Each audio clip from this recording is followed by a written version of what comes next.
Broadcasting live, this is KMA Talk Radio. Life, liberty, and the pursuit of fine cigars. I like to smoke them like the Winston Churchill, like John Kennedy, yeah.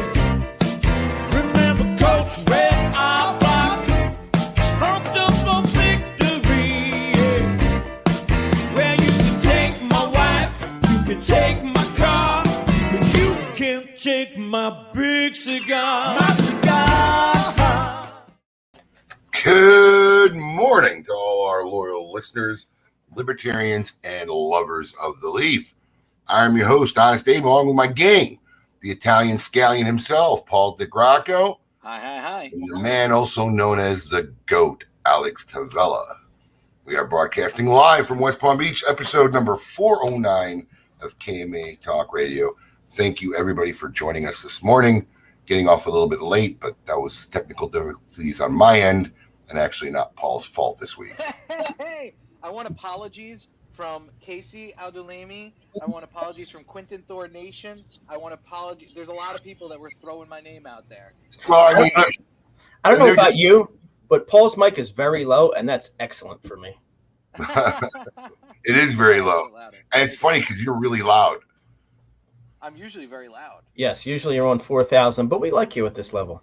Here, am I better now? Much better.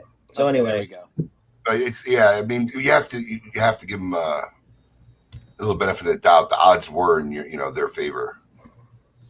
That is true. Whatever. That's true. Jeff Walsh, you didn't throw me under the bus, man. I did notice that, and I appreciate that. I mean, we're the consensus, as they say, the consensus favorite of the technical difficulty. Yeah. Oh, you got an apology from Wes. Look at that. I got an apology. Now, let's just see if Quentin. Oh, okay, good.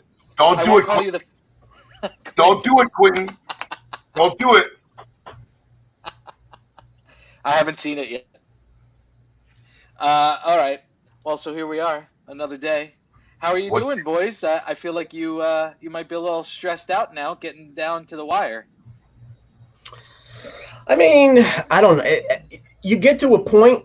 You get to a point where it's just like, there's stress, and then you go past that point, and like days no longer exist, and hours, and night and day just kind of intermingle, and like that's just where we're at. Yes, stress is something you experience when your reality alters dramatically. We've just gotten to the point where this is the reality of where we live right now. Right. Like if it wasn't for this show happening right now, I probably wouldn't know it was Saturday. No, he's not kidding. Days are blended. Nights, evenings are blended. And I'll be honest with you. I've said this a couple times already. If I had known 3 months ago the process and what we've been doing, I would have had this documented. I would have done a documentary. Seriously, you were saying that last night. Well, we had a great funny moment last Sunday at like 8:00. So we all kind of walk in the shop, and it's like me, Abe's here, Briggs is here. There's like 8 of us here, and we're all looking at each other like, what are you doing here? Well, what the hell are you doing here? Well, I mean, it could have just as easily been a Monday at 4:00 as it was a Sunday at 8 p.m. Oh, man. Literally. Those are fun. Well, the countdown's on. I mean, what is today? The 6th? So what do you have? 2 weeks. 2 weeks till the actual event. 2 weeks. So the next 2 weeks that's when the hell starts, right? Like No. We're beyond the hell start. Yeah, we're past that point. We're well in the middle of Hellsville. We're in some TGS purgatory type of realm where we just exist and manage. Which technically you've never experienced before, because this is a little bit different this year. So there's a lot more stress that you have to deal with because it's going to be remote. This is Alex's first year actually involved kind of in the process. Yes. He would work the event because everybody. Yeah, he's always there, right? Yeah. Actually, I never worked the event, but we always had big parties going on in West Palm. Oh, yeah. You worked the West Palm. It was, getting that together, but it wasn't, on the scale of dealing with all this. So, yes, it's a fun ride. What do you think, Alex, being like on kind of, I mean, obviously you worked it, but being on the inside, did you realize that there was so much going into the back end of it? Like, well, this is a different level this would probably, and again, because this is a first for all of us, this would probably be the same thing as when we moved to the fairgrounds for the first time. Everything's new. We don't know if anything's, second time or next year at the fairgrounds was easy. This was the layout, pop it back up. This is like, hopefully this all works. It's even worse than that, because even moving to the fairgrounds, there's things that we knew what we were going to do. We had to implement it. How do we work it here? Right, exactly. You know what you were going to do. Now we're just moving it to a new venue. So how does it work here? How do we work it here? But this is like everything is new. I mean, in fact, the guys from Atlanta flew in, the broadcast company, Showtech, Monty, great guy. We had meetings here till about midnight on Thursday, and then we met at the site. They wanted to do a site check on Friday morning, and we're going over this. And these guys are big time guys. So I mean, and I was a little paranoid because like you couldn't get a hold of them, but they're Hollywood people, right? So I know in the back of my head they're like, oh, the Great Smoke. That's like not till February. We got like 80 other gigs we got to worry about before then. But they're really coming through now, and we were even walking through how we're going to do the end credits, right? Because that's a TV production thing. Right. So we're going through the end credits. And I'm like, look, my team, I got ideas of what I want to do in the end credits. Can you give me a template? Because I want to know what the traditional order of how you list the credits and who you list what. And he goes, well, I'll get you all that, and you just make sure you put your name first. I said, my name first. He goes, oh yeah, you're the executive producer. I'm like, God damn! I'm an executive producer now of a show. I've never been an executive producer before. I mean, literally, it's just, I posted something in our social Facebook page. It literally is like doing a puzzle. Like I do a lot of puzzles with my kids. You find all the flat edges and you're working around the outside. And you can't see nothing of what you're doing, and you're only finding pieces because it fits another piece that you already have. And as we get deeper into it, the picture's starting to formulate, and it's gonna be a rough 2 weeks. There's so many digital components.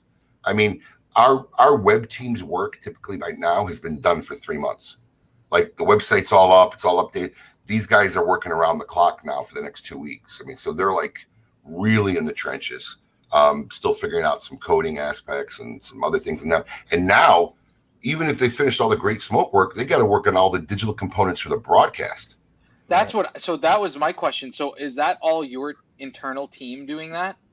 Well, because we know it. I can't have them do it. They'll incorporate it, but I know the graphics. I know even Alex and I got a couple ideas for the closing credits. And that's all on us, and we'll produce it, and we'll put it together, and we'll get it to them. Just give them the footage, yeah.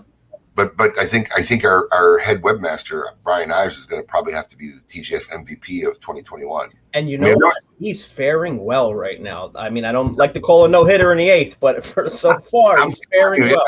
Jinx it, because I'm telling you, I mean, I know he's not watching, so I could say this. Like I'm on the fear of he's like on the edge of a nervous breakdown every day. I'm not even joking. I talked to him the other day just briefly about personal stuff, and he definitely seemed a little stressed. I'm not gonna lie. Oh, I mean, we're all stressed, but he doesn't handle it as well as the rest of us. Right. But he's dealing with this thing like now is like we're doing all the last minute tweaks, especially like with the site and every time one thing tweaks over here, it fucks something up on this end and back here and down there, and that all lands on Brian. But kudos to him. He's handling it fairly decently right now. Or what's worse, and I'm going to say this now, so in case anybody's listening, and we're trying to reach out to everybody. What's worse is when we realize the problem and we go to solve it, it opens the door to 2 other problems we didn't see. Right. And then fixing one problem creates another problem. So if anybody's out there listening and they got a TGS ticket, I'm going to say this now because we are emailing, we've been calling. We need to make sure that everybody knows this. You cannot access the TGS store without the ticket being attached to your account. Now, some people bought multiple tickets for friends, which means their friends have to set up their account. We've sent emails out to everybody. Some people checked out as guests, which means they won't be able to access the Great Smoke store. So you still have to create an account and attach your ticket. That's how, when you go to the TGS store, where all the TGS event specials and limited edition products are going to be, it's going to ask you for your Smoke Inn username and password. If you don't know it, learn it in the next 2 weeks. If you don't have it, get it. If you bought your ticket and you're not sure, I urge everybody out there, go to yoursmokein.com, log in. On your account settings, there's a Great Smoke section. Go to it. Your ticket should exist there. you should see it. If it's there, you're good. If it's not, contact us Monday. Give us a call here during normal hours, 10 to 5 p.m., and we'll get you straight. Because what I don't want is people that, and I'm going to say this right when the broadcast starts and probably throughout the broadcast, but I don't want people going and then, trying to get limited edition products and realize they can't even get in the store. So, right. Yeah, at that point, log into the store before the broadcast. Make sure you can log in. Make sure you can see the stuff, and you're good to go. But especially with such limited inventory on certain things, right? I mean, you're going to want to make sure you're set up, ready to buy. Set and ready. And then we're also telling people on the limited edition products, don't put it in your cart and wait. Check out. You don't check out. There's no guarantee that product will still be there. Put it in your cart. Check out. There'll be no shipping fees on LE products. So if you placed an order for other stuff, and you want to get a limited edition put them in separate orders. Yeah, separate orders. Yeah, there's no fees attached to ordering limited edition products. So if you order one from Saka, one from Carlito, one from Pete Johnson, it's not going to charge you shipping. Right, you're not going to get 9 shipping fees. Well, because guys have to do it in a quick fashion, and you don't want guys ordering 8-9 times. They want to get all the and then they have 8-9 shipping charges for. So it's fair, and it hopefully doesn't get anybody jammed up in trying to wait and not check out. Next thing they know, it's gone before they were able to finish. It's funny because my concerns, Risty put up a contest. So if you're listening and for whatever reasons you haven't gotten a Great Smoke ticket yet, money's tight, join the Smoke Inn social Facebook group. Risty from JSK has put a contest out there, which I am the brunt of, where he will give away a Great Smoke Party in the Box ticket. That's awesome. Happy birthday, Risty, by the way. Yeah, right. Happy birthday. Everybody go wish Risty a happy birthday. But it's funny because my concerns has shifted a lot. In the beginning, it was all on the production team. Like, I was totally paranoid. This company wasn't going to... Well, it's new people that you don't know. Yeah. Then it became strictly logistics and packing. Oh, dude, this is going to be a nightmare. And listen, I'm going to say this hundreds of times. Kudos to everybody at Gurkha. I mean, if it wasn't for Gurkha, we'd be screwed. Even if our warehouse was ready, we couldn't have done this. It's not big enough. The pallets alone would have filled our warehouse. So I'm pretty sure they're going to be happy when we get the hell out of their warehouse. We have literally a lot of stuff there, man. I know they're probably regretting offering to help us, but kudos to them. But we strategized good. We planned before. We went down Monday and did an inspection of how we were going to lay this out. We went down and did a run on Wednesday. Because look, when you're sending out 13, 14, 1,500 packages and you want to get them all out in 3 or 4 days, you got to know how many you could pump out a day. And we have no clue. We've never packed anything like this before. So we did a dry run. We did a dry run, just test run Wednesday. And even though they spent a couple hours in the morning making tweaks and adjustments, they got a good amount done. So we're pretty confident that we'll probably be able to get all, we had to print the labels here. The boxes are packed and sorted, and then we just go down there, label them, and ship them out every day. But I think we'll get everybody's order out by Wednesday, Thursday at the latest, who's placed an order, at least by this weekend. I think the packing went so well because I sent you one of my star friends that helped you out there that day.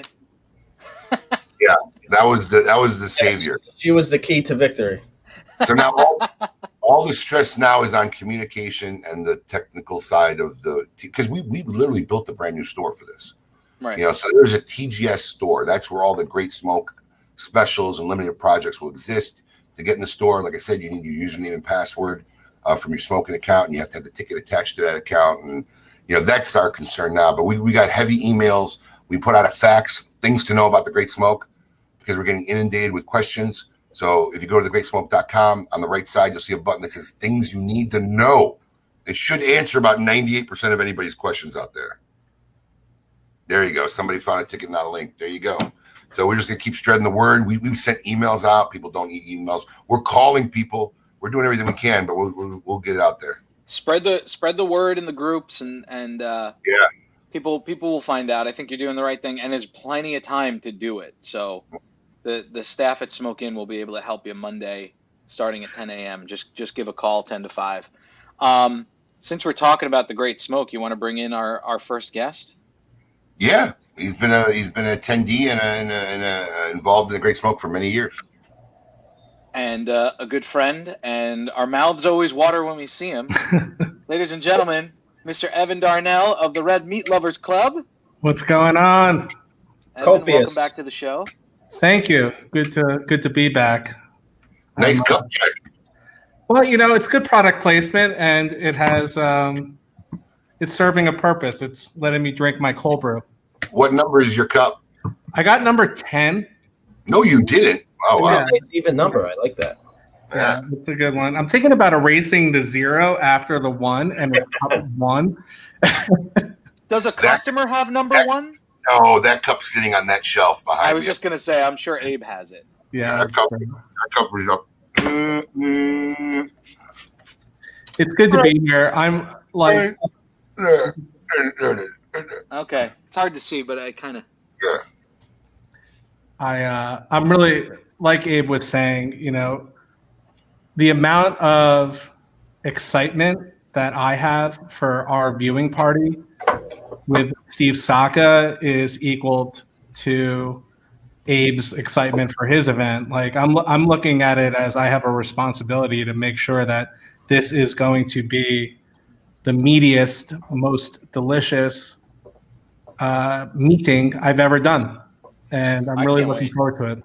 So just to give everybody up there, Evan Darnell, who's Secretary of State of the Red Meat Lovers Club, has now hosted the traditional VIP pre-event dinner of the Great Smoke for now 2 years or 3? It's been 2 years. We first did Lito, and then we did Pete Johnson. Okay, so for 2 years in epic proportions, which was great for us because we had always done it like at a Roost Chris, which really limited our attendance, right? We have thousands of people, only 70 people could go to this dinner. Right. So Evan did it, and the way he did it at the fairgrounds, we could hold up to 300 people for a dinner. So it's amazing. And what Evan decided to do was to host his own watch party here at our headquarters in Boynton Beach. So if you're in town and you got a ticket to this event and you're going to watch it and you're not in the studio live, what better place to watch it than with a bunch of other people who are just as excited about it as you, and they're going to congregate here in Boynton Beach. We're going to have it on our TVs, and going to have a watch party here all day. And Evan decided, as a host, he was going to have 2 food services because people are going to get hungry. So you're doing a lunch and a dinner service, yes? Which these are tickets that you have to buy separately on top of your party in a box. So you're just buying to eat the food that the Red Meat Lovers Club is offering. So tell us about the lunch and dinner you got. Exactly. So what I did was I called our friends at Certified Angus Beef, and they basically gave me carte blanche to serve as much possible amazing meat as we can. So we have everything from at lunch. We went a little lunchy. I have a secret menu item that I'm not going to talk about, but it does involve something that I've been joking about for a couple months. But we're doing like filet mignon sandwiches, filet mignon tacos. We're doing the sexy chef bacon lunch and dinner. You got you know well about that. You know a lot about that. That bacon aside, seriously. Absolutely. Yeah, we'll be beelining it from the studio directly to Boynton Beach after the show. Yeah. I'm filling Tupperwares with stuff and taking it home. And Paul will be the on-site field correspondent for this event. Exactly. I'll be there. And I'll probably gain about 13 pounds while Paul's going to be in the corner having meat sweat naps while you're trying to get in touch with him. But what we're doing is at dinner, we're doing filet mignon carving station, ribeye carving station. It's going to be pound for pound the most amount of meat we've ever done per person. And it's exciting. It's really exciting. I brought in, like we've done before, I'm bringing in a barber from Reels to give shape-ups throughout the event because, people may, want to break up the meats. So we're going to have a barber. I have my fancy cookie company coming in. They're going to be providing desserts, sugar cookie, and it's going to be just a really special day. Longest event we've ever done. Are you Alex, it looks like we got some floor layout work to do. Yeah, I just thought about that. I just in my head, I'm like, all right, what chair? Heads up, Evan. It's good to know. Are your little masseuse girls coming? No, they're not going to come, just to keep it a little safer, I guess. But I think the masseuse girls would do better than the barber. Well, I need to trim that day. So, and then I'm going to go in between lunch and dinner. I'm going to come see you, Abe, on your show. And at the studio. We're going to be talking. We have a big poster that says, "Do not let this man in." unless he brings 300 pounds of ribeye. Yeah, you're right. I'll bring some food in a plastic bag. Evan came by to visit yesterday, and I was knee deep in shit. And he stuck his head in. I'm not here to see you. I'm here to have a cigar. I'm like, get out. Get out. That sounds about right. Well, I'm going to be going in between lunch and dinner. We're going to be talking about some Lifetime Kitchen knives, and I'll bring some meat, and maybe I'll grill something real quick, and on my Ottawa grill, and we'll have a good little chat, and then I'll have to shoot back for dinner service.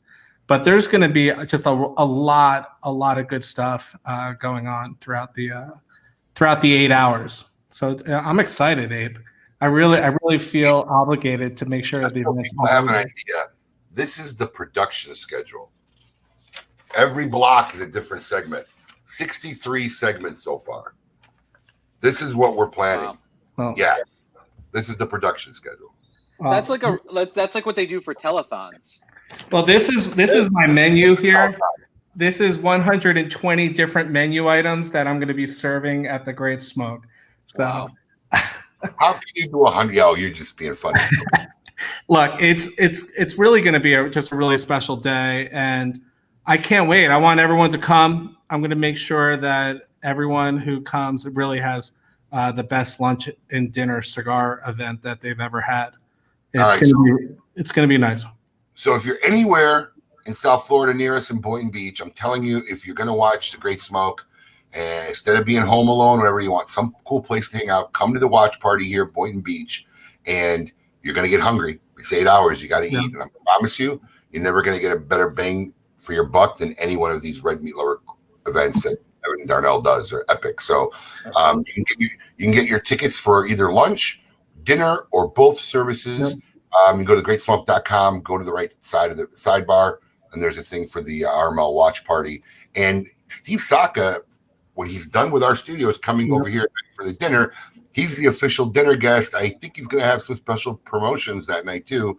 I believe he's going to have some pulpettas for people. So, yes. Have not yet smoked a pulpetta. That would be a great way.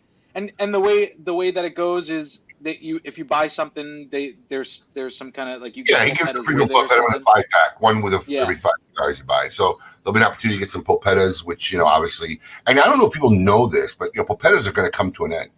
Right. So Steve's creating event cigars on an annual basis.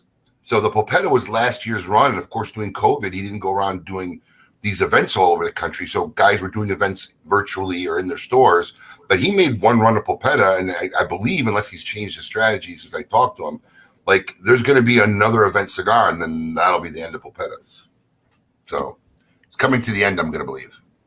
Wow. Now, Abe, you don't know this, but I'm going to tell you, I'm bringing something too, as well. So I'm going to be giving out a really special Red Meat Lovers Club event only item I've never given out before. And it's going to be included also in the dinner service. So, well, look, all I know is I love working with you, but everything is I didn't know this. So I keep a lot of things to myself. Marissa calling you Monday to schedule a meeting so I can find out what the hell is going on. What the hell you're going to do? So we can plan around it. I don't even know until the moment. But it's going to be a really people are going to really enjoy what I'm bringing. I made up 80 of them. So they're coming with me, and it's going to be a good little gift for everyone. That's cool. Yeah. Thanks for joining us, Evan. Check out You're welcome. Red Meat Lovers Club watch party at thegreatsmoke.com. If you're in town, this is the place to watch it. Trust me. Absolutely. Thanks, Evan. Thanks, Evan. Peace. All right, we'll talk to you soon. I can't wait to be there. I'm going to tell you something because like in the 14 years we've done a Great Smoke, I've never had food served at the event. Like barely. I think my wife might have shoved some food down my mouth if I ran by her real quick or something. But I've never ate a meal, and I'm pretty sure I'm not going to eat anything during the 8-hour broadcast. So I'm going to show up here hungry. So after the broadcast, you're going to Boynton? Absolutely. Where else would we go? I'm just making sure. Listen, tell people that. I don't know if that's known out there. So that's where you're going. Sure that's common knowledge. Yeah, it's kind of, this is going to kind of be the unofficial after party location. Oh, the bro is on. What up, bro? Congratulations. I heard you lost 5 pounds. I don't know what he saw. He posted I lost, I think it was 15 pounds. You're looking good, though, Eric. You're looking good. Not bad for 60. Eric will be joining us actually for the I was going to say, isn't he going to be there? Yes. So brunch is back. You know, we used to do brunches every Sunday here until we got into a little problem with the city or whatever. So we just opted to do it, like, continue it during the Great Smoke. And I think a lot of our locals are going to wake up because brunch was always one of their favorite things. Oh, the big, delicious Bloody Mary is back? Oh. Well, that's not, yeah, but that's not I mean, just the food that's served at brunch, the spread, the 4 stations. I mean, honestly, I think there's like only 1 or 2 other places where I would go and get a better brunch on a Sunday. I used to feed my family here every Sunday. Come bring them down. It was a great brunch. So the Big Delicious Brunch is back. And if you're in town or you're coming to town and you're heading out, it's $35, all you can eat brunch, including bottomless mimosas and regular Bloody Marys. You can't go wrong. Absolutely. Sunday. Eric Espinosa will be your host. And he will not be cooking, fortunately for everyone. Thank God. He's only hosting. Give the man another chance. One time he cooked for you, Alex. And rocks. Made pasta rocks. Rocks, I'm sure. Ron Cantel will be jumping on soon. We got our meat maker ready to go. By the way. What's that? We need to remind him to bring some of those crema de la ranjas. Yes. Oh, yeah. Actually, a perfect we're brunch We're type. reminding him now. Eric, you heard the man. We're ready for Meet Your Maker. Let's bring our guest. I want all of you to get up out of your chairs. I want you to get up right now and go to the window, open it, and stick your head out and yell. It's time to meet your maker.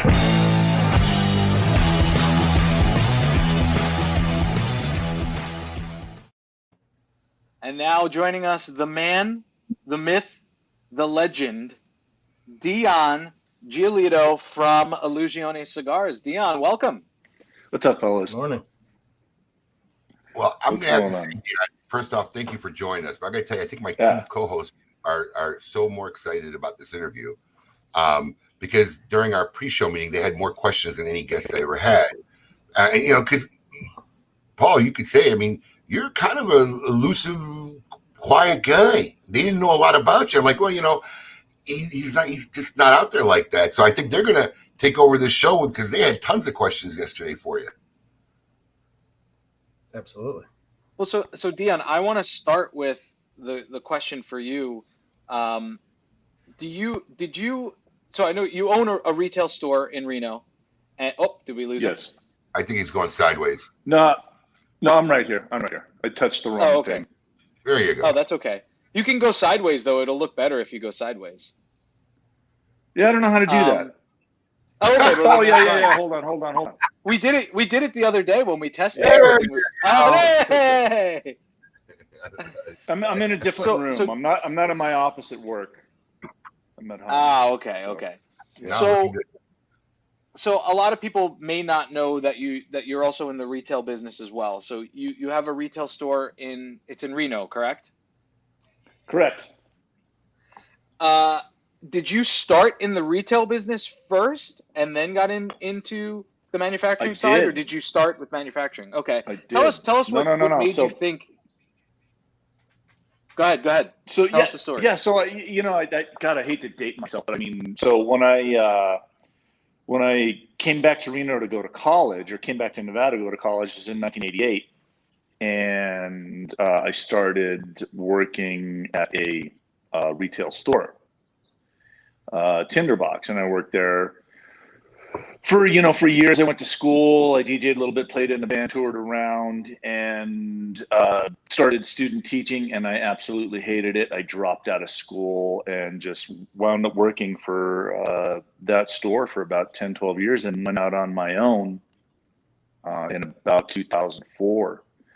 And then 2005 is when I met Eduardo, and Paul Palmer over at Tropical. And, right about after he bought it from Pedro Martin, and Pete had introduced me. So it kind of started from there. So yeah, but I've been in the retail for quite a while.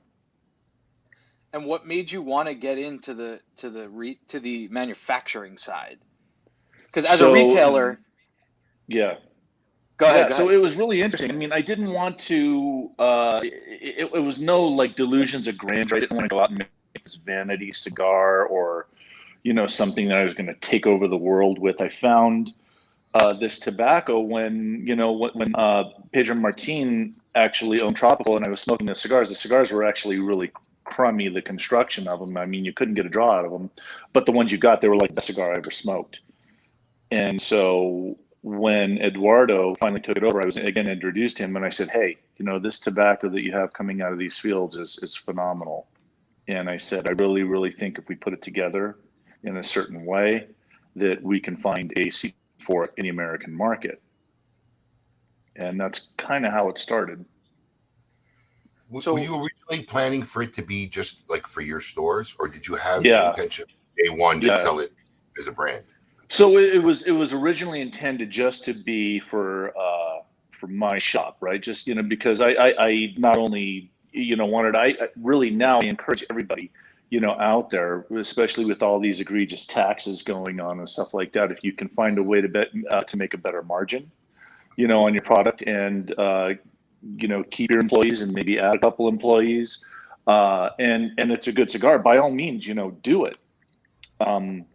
So by the same token, I just wanted something that would attract people to my store that necessarily that other stores around me didn't have. And so that's why I went with, making a cigar specifically for my shop. So how did you make that jump? What led you to the point where, because, you got how did I make the jump? Yeah, well, you got acknowledged for Cigar Aficionado real early. I remember when the F9 got it. So at what point did CG4. CG4, that's right. I'm sorry. Yeah. So at what point does, because, Aficionado won't even acknowledge you until you're at least in a certain number of doors, right? So at what point did you make the jump of saying, all right, well, I need to start putting the cigar? How did that come about in other retail stores? Right. So I guess the transition or the jump that it made, I had reps that came in, obviously like you have reps that come in and visit you all the time, sit down. So we're sitting down and I would reach across the way and I would say, here, I want you to try one of these. And they would smoke and they're like, what the hell is this? And I'm like, it's just something I carry in my humidors, blah, blah, blah. They're like, oh, wow, this is pretty good. So it was kind of like one by one, as the reps came in, I would kind of show them and sell them and say, what do you think? I mean, you think you can find a home for them there? And, I had one guy, he's like, oh, yeah, I could definitely find a home. He's like, actually, my first rep, he's now retired, Dean Laffey, Trendsetters Marketing in the Arizona area. But he took it and he started placing my product immediately. And so it was shortly thereafter when I went to the trade show, and Pete Johnson had given me a tiny little section of his booth, and I had a little tower in there that I got from IKEA, and I put my stuff in there, and I'm kind of standing around and not really moving too much product or anything like that. Then Greg Mottola comes over, and he's looking, and he's talking. Talking to me, and he's like, well, blah, blah, blah, basically the same questions that you guys are asking me. And so he's like, well, do you have any samples? Yeah, I said, yeah. So I gave him some samples. And he goes back to New York, and I hear back from him two weeks later, and he's like, hey, he's like, how many stores are you in? And I already knew the magic number, right? The magic number, you had to be in at least, I think back then you had to be in 50 stores. So I wasn't quite in that many stores, but I lied, I fudged a little bit. And he said, well, hey, we're getting ready to do some reviews. Can you send me some cigars? We'll do a vertical review. He's like, I really, really like that 68, the little short cigar. He's like, that's really the only cigar in the morning that holds up to my Turkish coffee, because he makes, like the stovetop Turkish coffee. So I'm like, oh, man, this is, Paul, is it just me, or is he breaking up audio a lot? No, he is. So I said review and everything in the line. I had like 10 or 11 cigars, everything rated 90 or above in that vertical. At that time, it was consistently the highest rated vertical that they have ever done next to Padron. Wow. And that's pretty much it. And then after that, they went through the horse race and they picked my CG4. It became number 7. And then, it was like a hair on fire moment. I mean, we were just trying to get everything together. I had some product coming in. It was obviously just, blown out. I mean, I think I only had at that time, maybe like 17,000 cigars that were coming in from the factory at that time that I actually had to fulfill, orders with. So yeah, it was a crazy moment. Paul, should we have him log in and out again, or do you think it'll straighten out?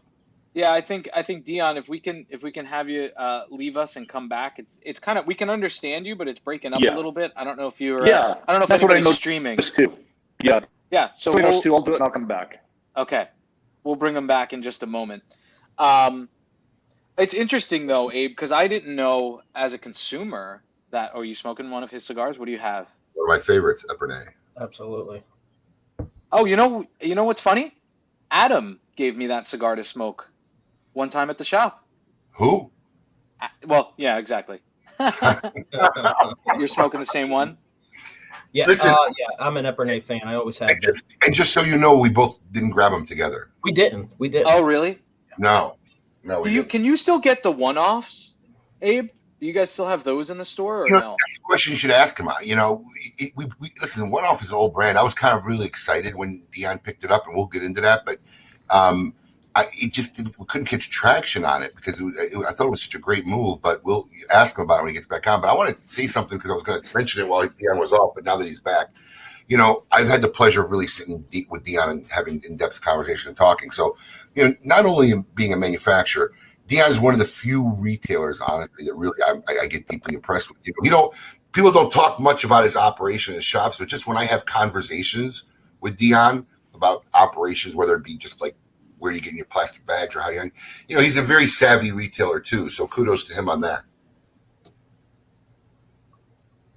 I think that's something a lot of people might not know about you, Dion, that you have the retail shop. Yeah. Yeah, I sure do. And, not that I make a big thing about it.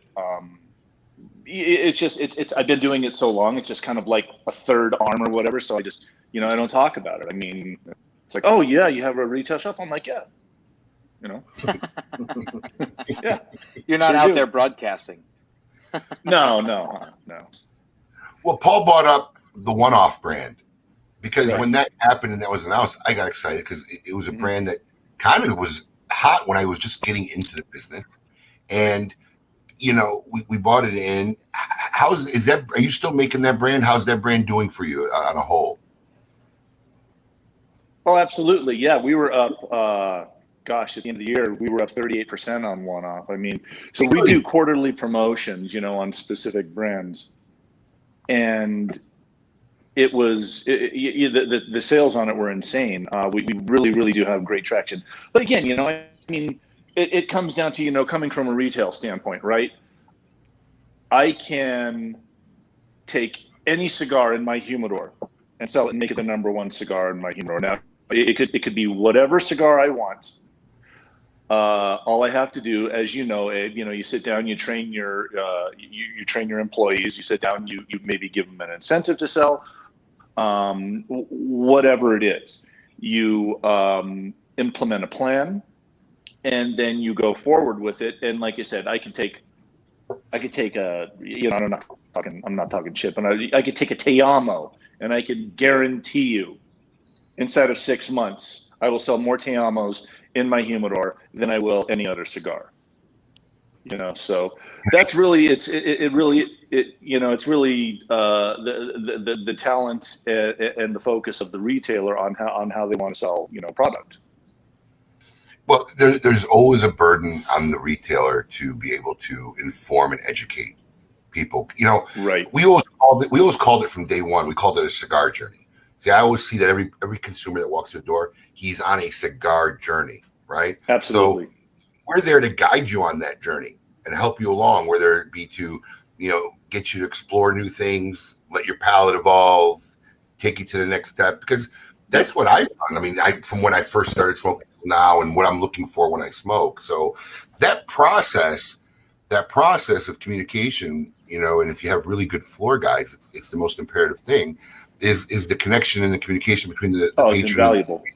It's invaluable. So, you know, we do have that power, but we also try to hold to a standard of we're trying to do right by that person on their journey, you know, and getting him to where we think he wants to go. And some guys, their journey's really simple, and some guys want a more elaborate journey.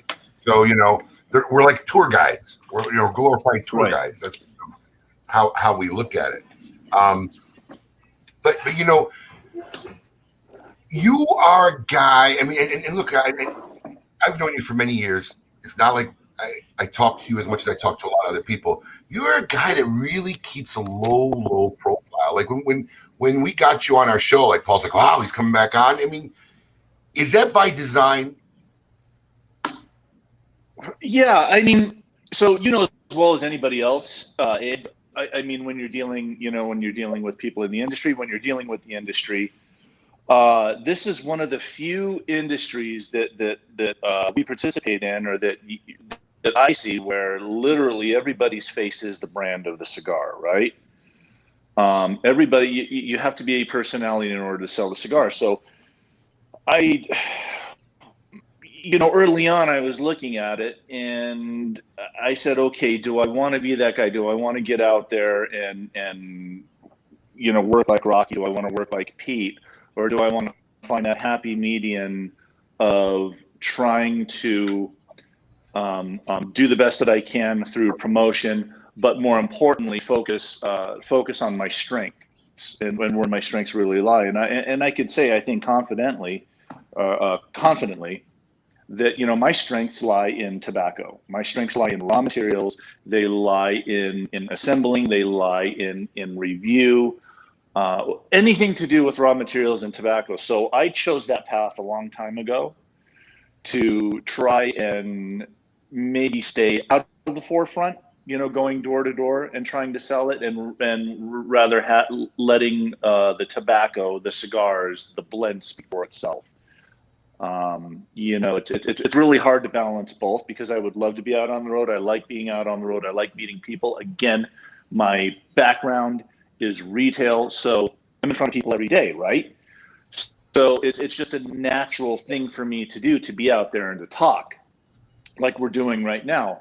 But finding that new skill set that I had, and having the right people around me in Nicaragua to help me elevate and mature in that regard, that's where my passion really stood. It's almost like, my passion for years is retail, and for the most part still is, but laterally moving in this industry, I really found something that I'm equally, if not more, passionate about, and that is tobacco. Real raw tobacco leaf. I mean, I could just sit here all day, roll little tabaqueños, and just smoke them and appreciate it. It's my thing.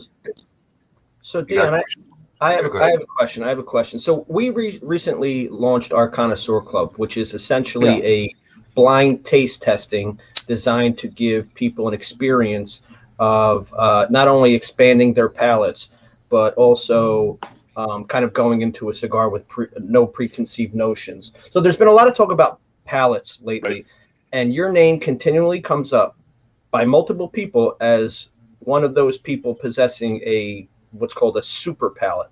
Is that something that you developed, or is that just something that some guys kind of are born with and have the ability to get those senses? Yeah, I think a lot of people are making it out to be for my palate to be something a lot more than it is. It's really not. Hold on. Before you go any further, I just want to say something, because I know you're going to try to dummy it down a little bit, but let me just tell you something. I've heard from multiple guys in the industry, who acknowledge your ability to smoke a cigar, be able to tell where it's from, and your palate. So it's not like a little bit of a rumor. We hear it a lot. Like you are, and what I'm curious of, you talk about your strengths. That's without a doubt one of your strengths.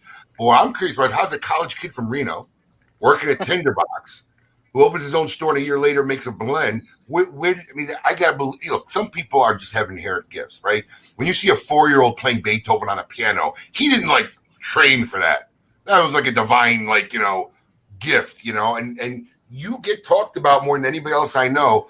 I mean, look, there's certain guys got palates, and that's their shtick. They're out there. I don't think it's really ever talked about on the consumer level, your ability to really know and taste tobacco, but it is a known thing that I've heard in my career on a regular time. So is that something that you felt was a divine gift that you were able to do it, or did that something that you feel tweaked over time and you got better and better at?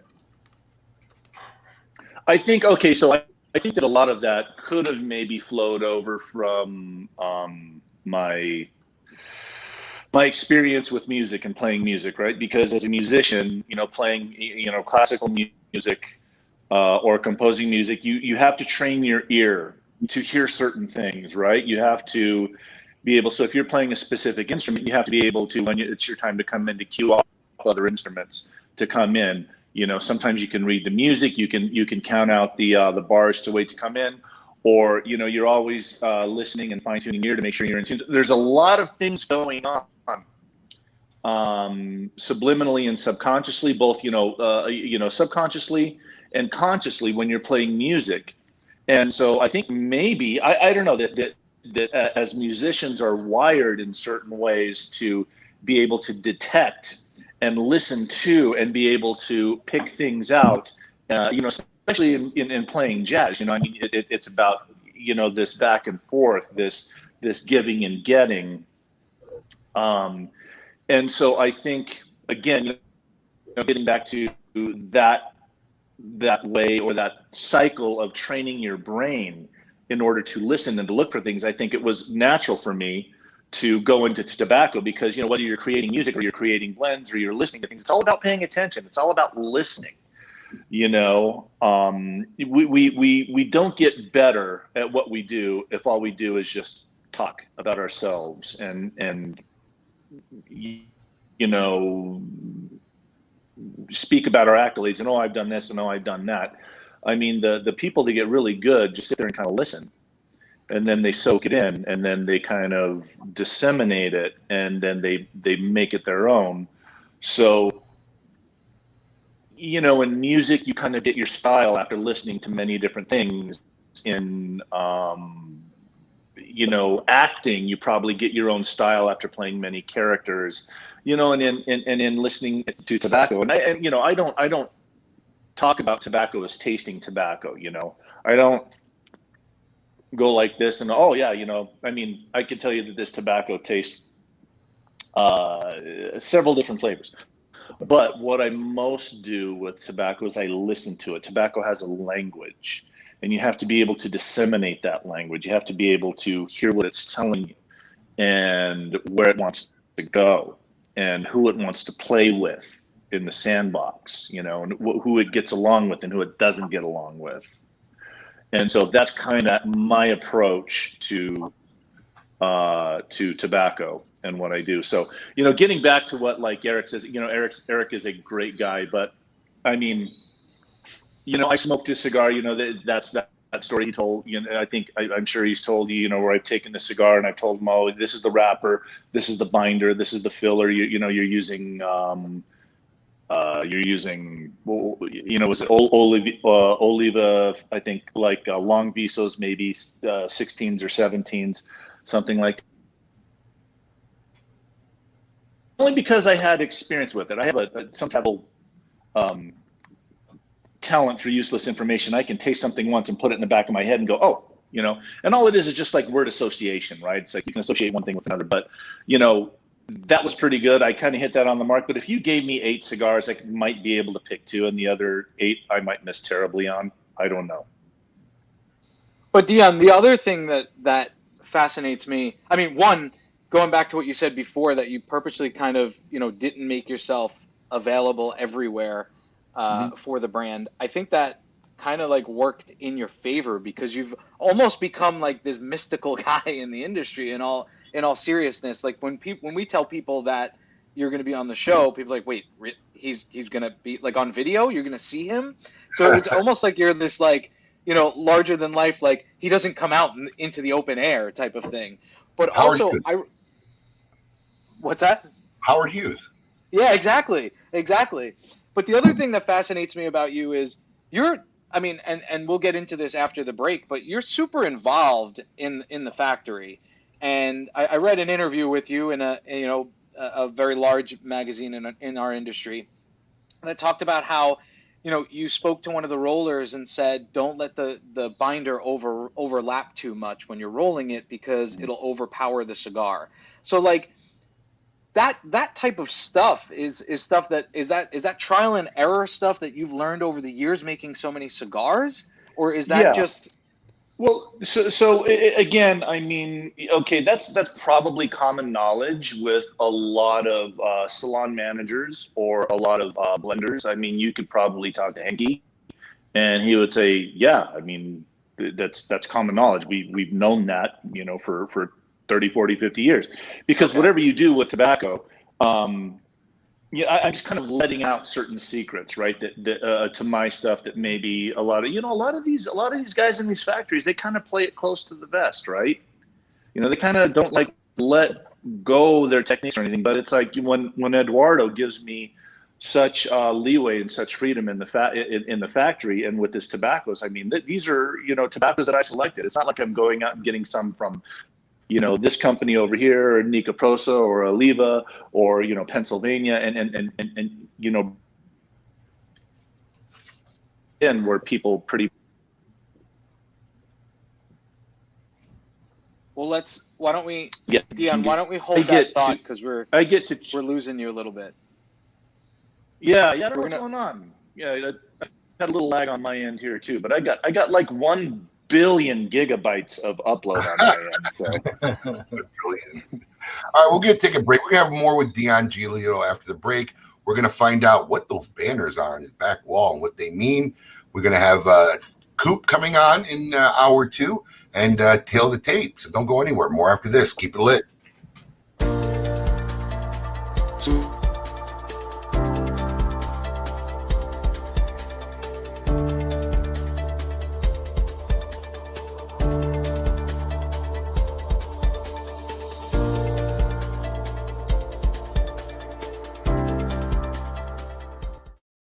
Surgeon General warning. Cigar smoking can cause cancers of the mouth and throat, even if you do not inhale. Celebrating 85 years of success, the Monte Cristo 1935 anniversary is a tribute to the outstanding accomplishments Monte Cristo has achieved since the brand's inception. This cigar comes from the creative minds of Rafael Nadal, AJ Fernandez, and the Grupo de Maestros. It is a full-body Nicaraguan puro that pays homage to the original tobaccos used in the very first Monte Cristo cigar. Flavor notes you'll detect while smoking are pepper, cedar, and chocolate, all of which pair perfectly with a cappuccino. No matter what 4 sizes you pick, this classic smoke will send you on a trip down memory lane and all the way back to 1935. Surgeon General warning. Cigar smoking can cause cancers of the mouth and throat, even if you do not inhale.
going. I see. I was muted. So we want to talk about Bonner Private Wines. We're going to do this again.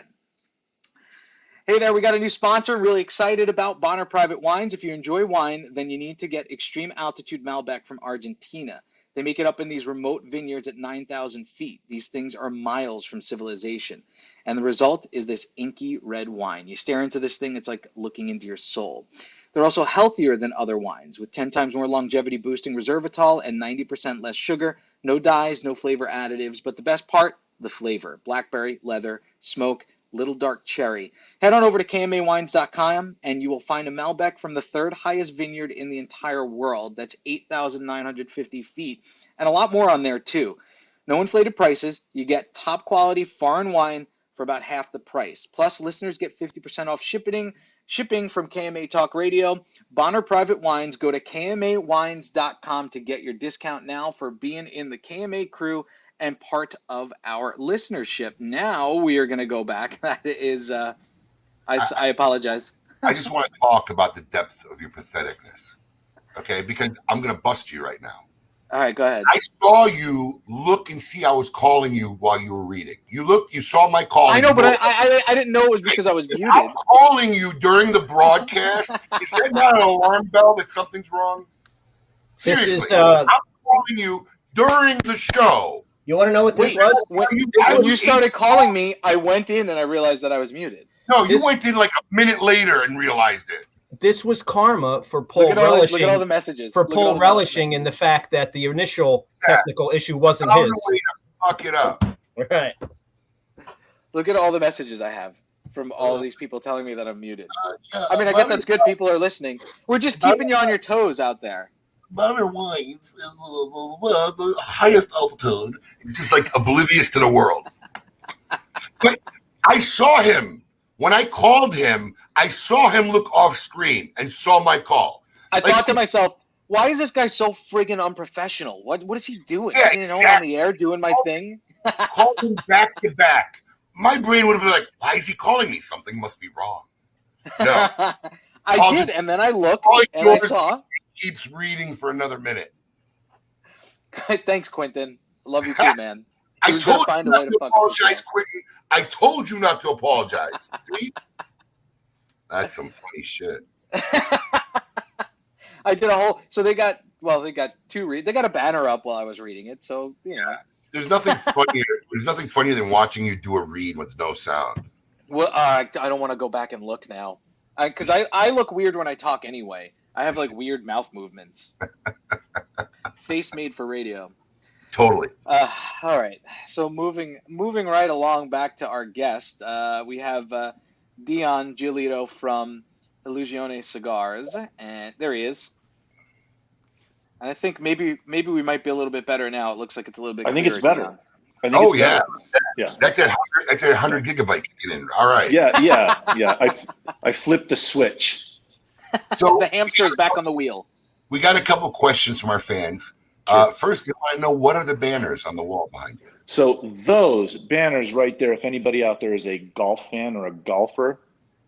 So if you look like right here, that's Pacific Dunes. And then this right here is, gosh, I can't remember. That's the Preserve.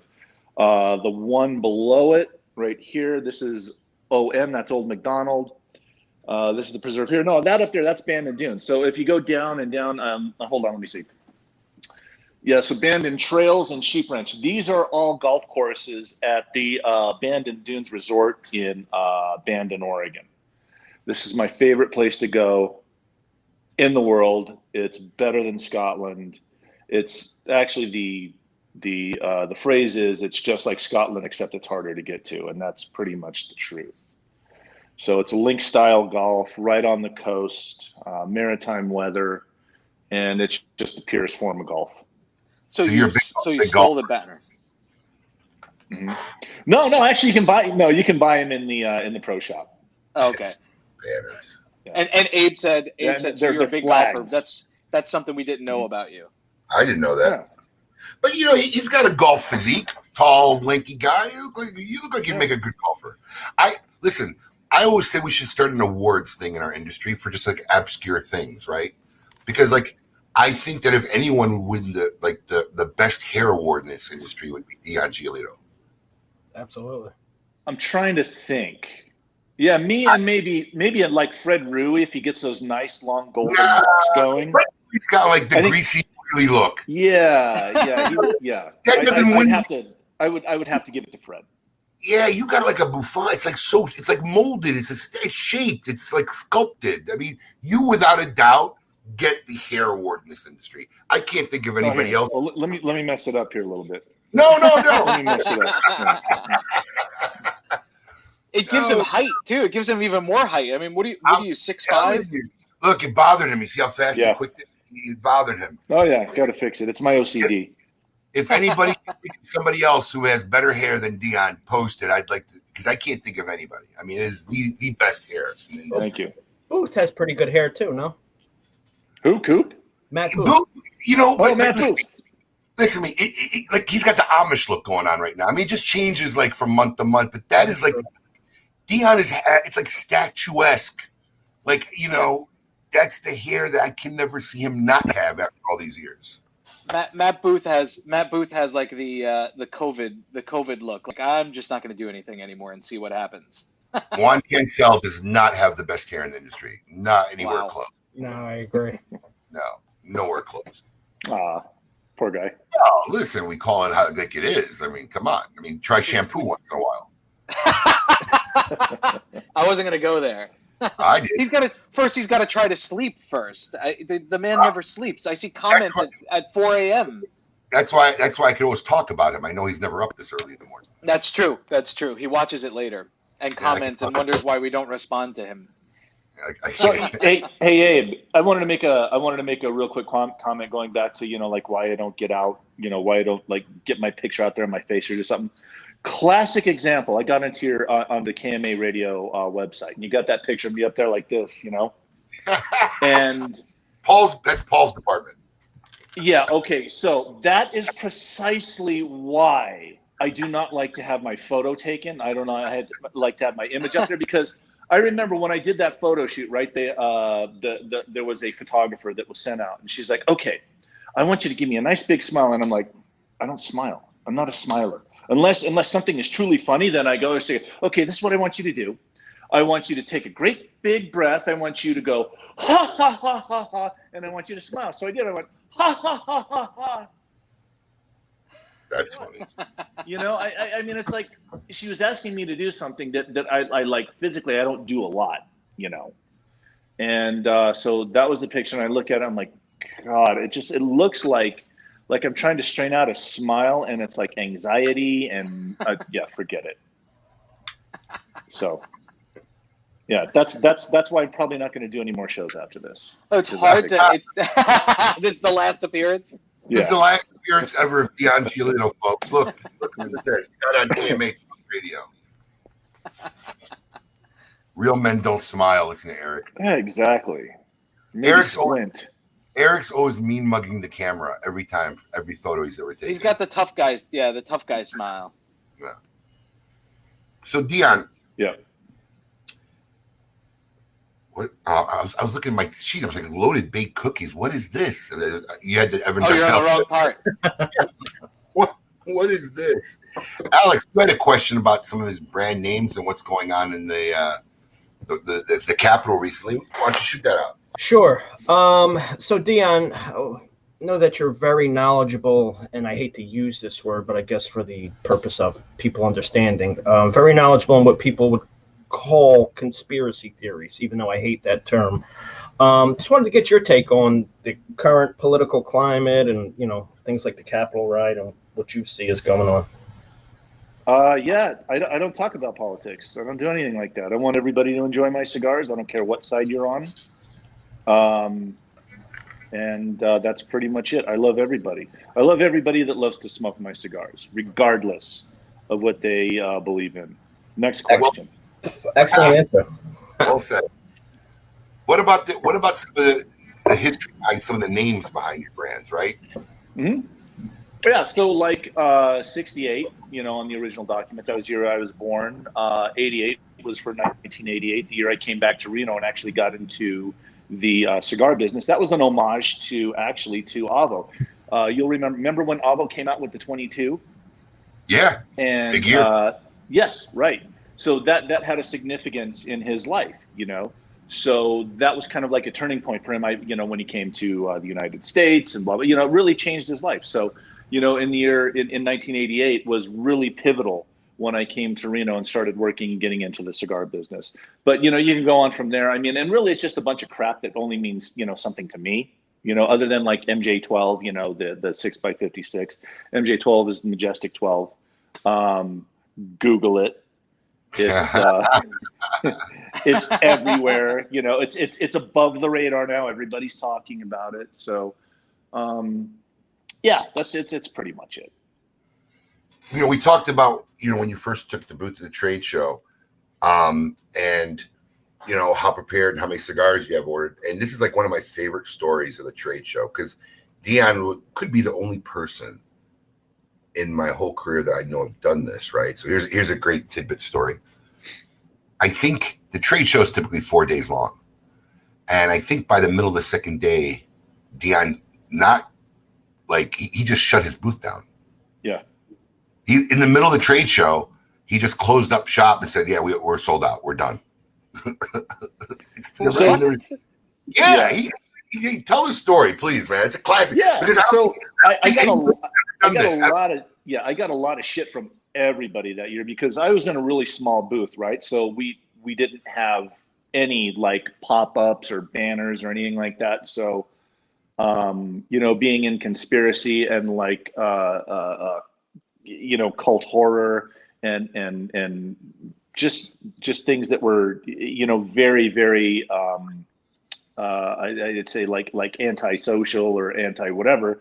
I made up these pictures of Jim Jones, these pictures of Jim Jones, and on his little priest collar there, I would put like a CG4, and then I would put like a 42G, and then I would put like a 68, and I would go on, and I would just have them plastered all over the back of my booth. So, people were giving me crap for that. And then I remember that I had just a specific amount of cigars that I had in that I could ship. And as we're taking orders, I'm like, okay, well, that's 3 times over what we have. So I said, okay, being in the retail business, there is nothing worse than placing an order and getting your cigar 6 months later. So I said, you know what? I don't want to do that to retailers. I know how it feels.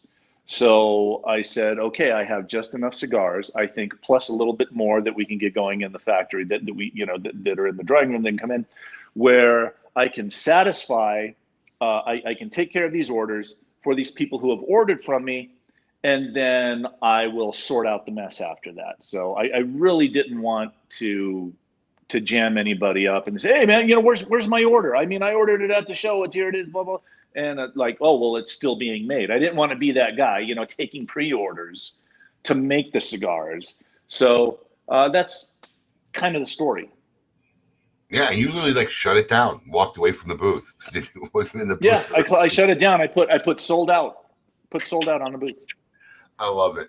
That has to be a TGS, that has to be a Great Smoke. It's just like a trade show. Yeah, it's a trade show historic moment as far as I'm concerned. That's the move of the century. Is he the only one that you've ever seen do that, Abe? I've never heard of that ever done. I was in shock when I barely knew Dion or his brand at the time. So, I had heard of it, didn't know much about it. And when I heard that story, like, what? What? I couldn't believe it. Great move. and then everybody's like, wait, I need those cigars. Everybody was talking about it. The other manufacturers, the retailers. I mean, just no one's ever done that. So I that's like one of my favorite stories. Just shut the booth down. We got no more to sell. Sorry. Right. Yeah, I got no more business. I can't take any more clients right now. Yeah, it's great. No problem. Obviously, that has changed. So Dion, being on the retail side and being in the manufacturing side, how do you break up? Because I know that you spend a lot of time in Nicaragua. So one, how do you normally break up your time percentage wise between being on the retail side and being on the manufacturing side? But in addition to that, how has COVID this whole pandemic change that for you? So yeah, I mean, so I made a rule, I think way back in February, March, to never say the C word. It's just a temporary inconvenience. I mean, you guys can say whatever you want. I mean, it's your show. Thank God. I mean, saying the C word, it just like means, okay, it's like, oh, we're here and we're in this box and we have nowhere to go. And it's like, no, it's not it. I mean, Abe, you are incredibly innovative in how you run your business, and you're always thinking outside of that box. It's like, so why put myself in the C box or yourself in the C box when there's still potential and there's still ways to get people together to enjoy a cigar and to promote what you're doing. So if I start saying that word, it puts up barriers, it puts up walls, and now you start making excuses of why you can't do things because of this rather than doing it, to get past it. So yeah, I try and remain real positive. Granted, I have not been back to the factory since end of last March, because of the extenuating circumstances, but I have such a good relationship with the factory that they're, I'm in contact with them every day. They're sending me raw materials to review. I get back to them. I get samples on basically like a bi-weekly basis to make sure that everything is still going. Plus, I mean, with all of the time that I have spent down there over the years, we have a very, very good working relationship now, to where when Harold is on the salon floor and my production comes up, he knows exactly what I am looking for. And if he has any questions, we talk back and forth. And so it's an extremely good, tight-knit team down there that, when I went back into the factory, and I think, gosh, Eduardo probably had barely 20 pairs of rollers, and now it's filled up, and he's got 3 other facilities that he's rolling out of. I mean, he's probably got like 80 or 90 pair in that one facility, and then 2 other small satellite facilities. So it's really grown, and we've really fed off each other, and we've really just it's an open book. We're all an open book. We sit at the table, we don't hold back anything. We tell everybody. It's a sharing of knowledge, and it makes us better as a whole. Did it cause you anxiety off the bat? Because I know when you're used to being like, I'm going here, because you do go there often enough. Now to have not go for a long time, did it cause you any grief? Say that last part one more time. I just lost you on that. It not going down to Nicaragua. You have a routine, right? So you're going down to Nicaragua. Mm-hmm. Now, yeah. Did you get a little anxiety? Yeah. Was that a little hard on you to cope with in the beginning? Oh yeah. Yeah, absolutely. I mean, sleepless nights, because look, you know better than anybody else that if you're there and you're on site, you can get done in a day what would otherwise take a month if you're not there, or a week, or whatever it is. So that's still a bit of a challenge, knowing that if I'm there, I'm on site, and if there's not necessarily a problem or an issue, but something that needs a solution for, it can be done immediately, and we can sort it out in that day rather than just going back and forth in emails or Skype or WhatsApp, or sending back and forth samples, comments. So I mean, that part of it is the most frustrating part of it to me too, because I love problems. I love problems, particularly in the factory sense, because that kind of like gets me going. It gets me excited. It's like, okay, now we get to solve a problem. There's a problem here, or there's an issue, or let's find a solution, and then when you get to that solution and then it's done, you have this sense of, just like this well-being. It's like, man, I just contributed. I did my part.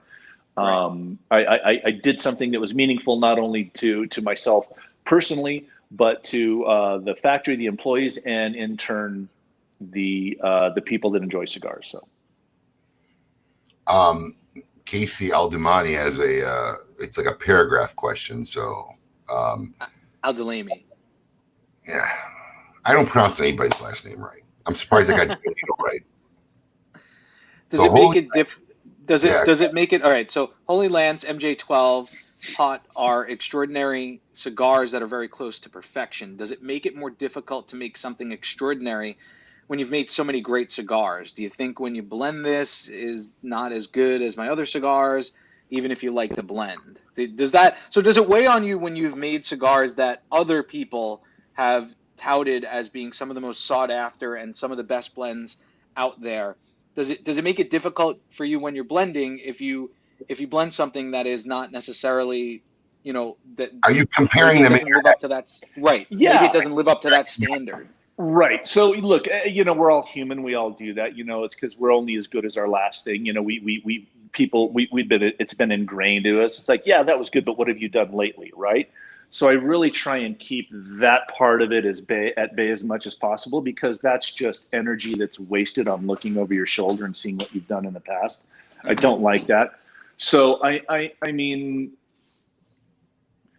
what I do through the process of making a cigar, blending a cigar, is, again, I source out that one leaf or that particular flavor that just really speaks to me and goes, oh, wow, this is different. This is something that I would really like to dink around with and experiment with.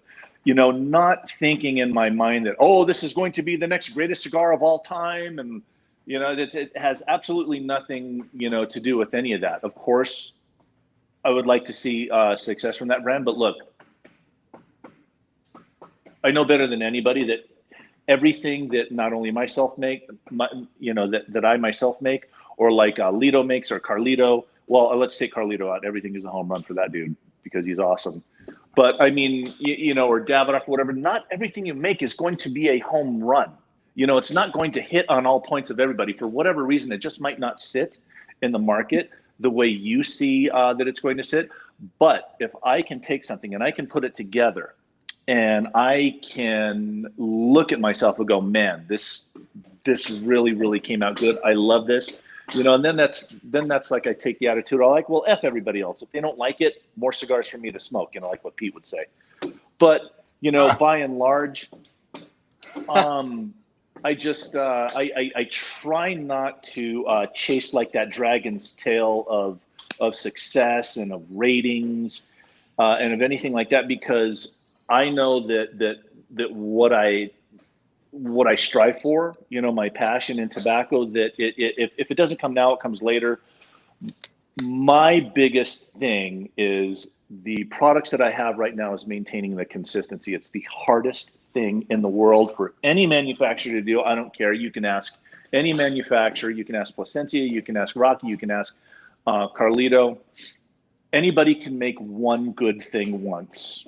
You can make it once really, really good. It could be like the best thing you've ever smoked. But in order to maintain that quality and consistency, it's the hardest thing you can do, because now you have to, make sure that the components are right.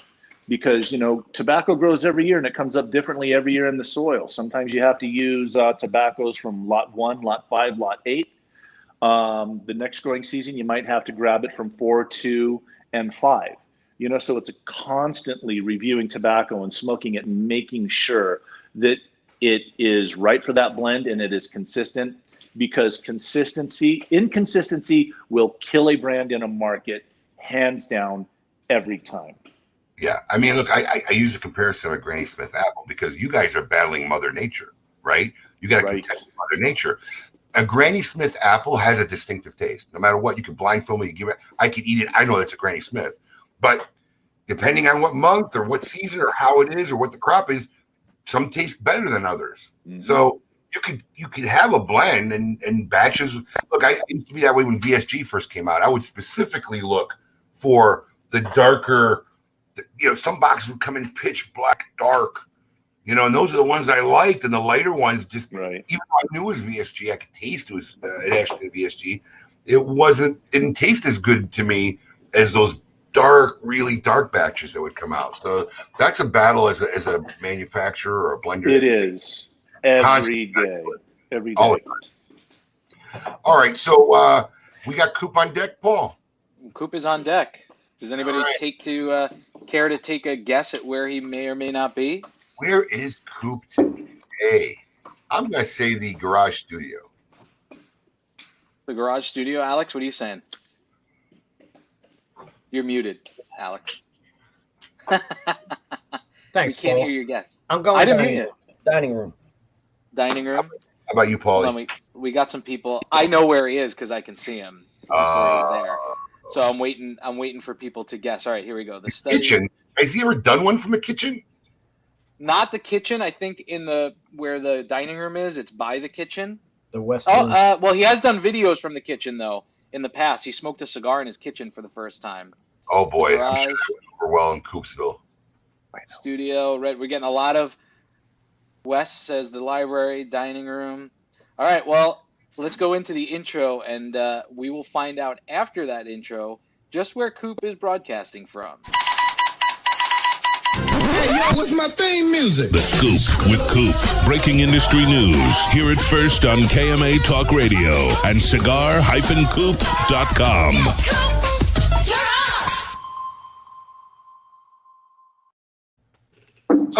Where is it? Study. The library. Well, wait, Coop, is that the study or the library? The library. All right, so Wes was right. You're in the library. The butler did it in the library. Yeah. Hey, Dion, how's it going? What's going on, Coop? Yeah, long time to talk. Yeah. Yeah, I haven't talked to you in a while. Oh, no. Dion hasn't talked to me in a while. Yeah, I was just gonna say Yeah. Dion has been out of the world for the last year, and now he came out, and now he's not coming back out. He said. Yeah, Dion joined us for a whereby chat during COVID when we were trying to keep people active when everything was shut down. So he's gotten a little out there. He's got a little more out there. We got to give him kudos. Yeah, a little bit. Has Coop ever had Dion on the show? Yes. Yeah. Oh, I have to go back and find that one. I did not see that. Once. Yeah, no. Years ago. Once. Coop, bring your mic up a drop, Coop. Yeah, Coop, you can give yourself a little bit more volume. Every week I go through this. It's either too much or too little. How's that? Better. There you go. Even a little bit more you could do. A little bit more. All So right. what's the scoop? There you Coop? go. What's got going on this week? But if you were like I don't know how to say it, like if I call myself a quasi journalist, this was just an uninspiring week, is what I'll just say. But so let me cut. So Abe, you made this comment a few minutes ago about loaded baked cookies in the show notes, and I am not kidding when I say I really thought that was a cigar release that was coming out.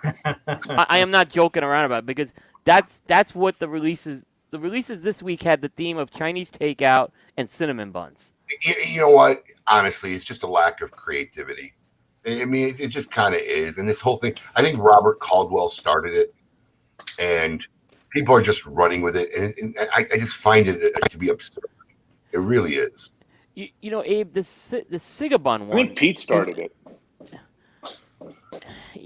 Bear and I have had this argument if Pete started it with the Monsters or not. I don't think the Monsters are as gimmicky. The Monsters is different than when you take a company's trademark and trade dress and basically copy it. That's what I'm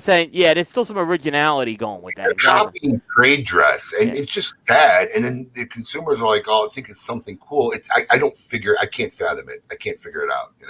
So Right, but you're 100% right about that. I'm trying to make my Kibbles and Bits brand right now. Working on Kibbles and Bits.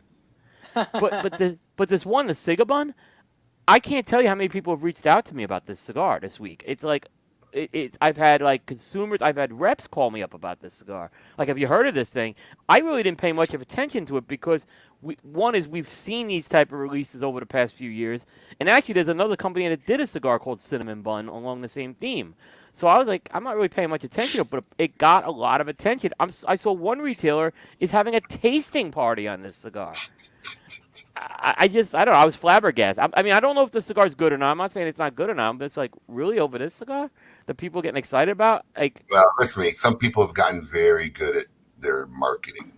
Yeah. That's kind of what it comes down to at the end of the day. I mean, look, it is what it is, and I just think it's disrespectful, because I'm going to tell you something. Any of these companies that kind of do that, I guarantee you, the first company that tries to do something that attacks their trade dress or anything, they're going to have problems with it. So I kind of live my life. I want to be treated the way I want to treat other people the way I want to be treated. And if you're just going to disrespect trade dress, I mean, look, don't get me wrong, because I've said this a million times. It happens a lot on accident in this industry. Yeah. It's not always attentive, because not everybody's watching what every single other person's doing. So sometimes it's an inherent natural mistake. But when, these things are blatant attacks on trade dress, and, that just doesn't sit well in my book. No, I agree about that. I totally agree about that. And I just saw Jay's comment about cigars should not be about marketing. It should be about the tobacco, and that's absolutely the case. I mean, I haven't had this cigar. It may have the greatest tobacco in it. I don't know. But I'm like, I get more excited about the tobacco that's going into it. Well, yeah. That's your scoop for the week? Well, the other one is just the other one I mentioned is I'll mention it's been a week. The other one is Punch has the Kung Pao cigar coming out. Kung Pao, yeah. So either Kung Pao pork. I guess it's beef because it's bull. It says no bull. Oh, no bull. So maybe it is pork. Yeah, and you can get it in a very cute little TV dinner style tray. Is what those cigars are going to come in. Yeah, there you go. Yeah. Right. Yeah, so it's been a pretty slow week this week. I mean, the only other thing going on is one thing folks may be concerned about is in Virginia, they've extended the tobacco tax to mail order. So that's going to be something very interesting to watch to see if that becomes a trend over the next few weeks.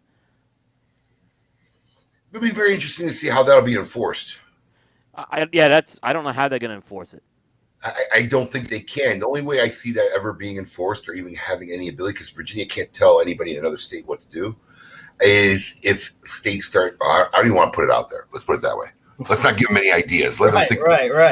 Exactly. Yeah, let them figure their own friggin' mess out. Yeah.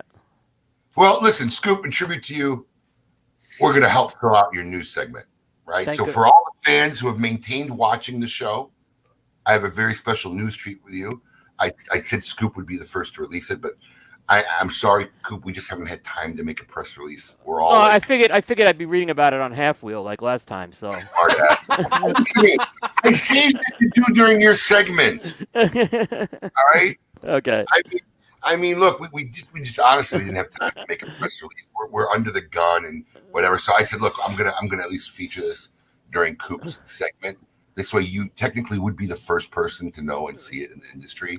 Right. So we have one of the things from the very, very beginning when we started doing the Great Smoke, and I'm just going to tell everybody now the next two shows will probably be a little bit Great Smoke centric, was that we're making history, right? And that's a big tagline to have, so it kind of puts an undue pressure on us to really make history, right? So, and as we're getting closer and closer to this event, it's becoming more plausible, more believable how historic in my mind that it's actually going to maybe be really very historic. So, we reached out to a lot of manufacturers, a handful actually, not a lot, because timing and everything, to really see if they would make us something special so that this digital virtual experience would have a little bit more excitement to it, something other than just a Zoom broadcast. And everybody who we reached out to was very awesome in making something special for us. And,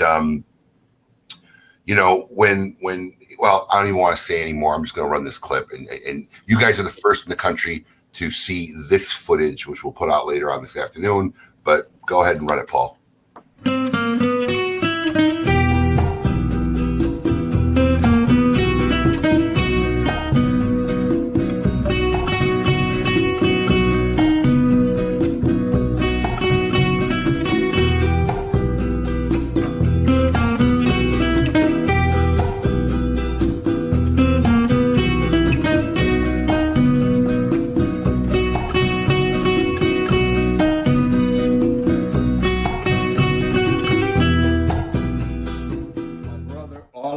You to be happy. This is for all the years of your friendship and everything that you've done and don't think it's been overlooked. You're a very special friend, and I love you, man. And this is for you. This is something very, very special for the Great Smoke. A personal release, blended Carlito's way. Very colorful, very unique, never been done before. Something very special with a very special touch, and it's from the heart just for you, Abe. Love you, brother.